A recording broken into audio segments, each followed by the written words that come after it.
Welcome to McPlum, simple solutions served daily. You start by launching Fortnite on your Xbox Series X and signing in. Once loaded, press the menu button and go straight to Settings, then the Controller tab. This is where input and aiming options live.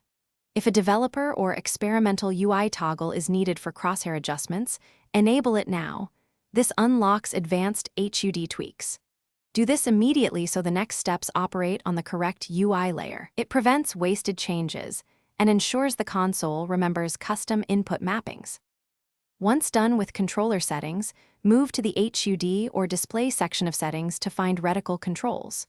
You will see options for crosshair style, size, opacity, color, and center gap. Adjust incrementally so you can judge visibility at combat distances.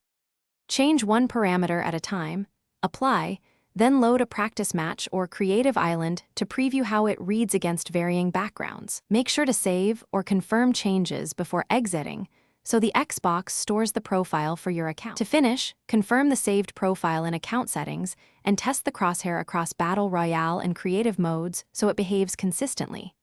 If the crosshair reverts or fails to appear, restart the console, clear temporary cache by powering down fully, and reapply your settings. This fixes most persistence issues.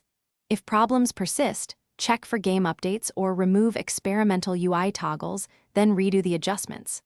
Finally, tune size and opacity in Creative until the reticle remains readable in all lighting and map environments. Thanks for watching. Stay juicy and subscribe.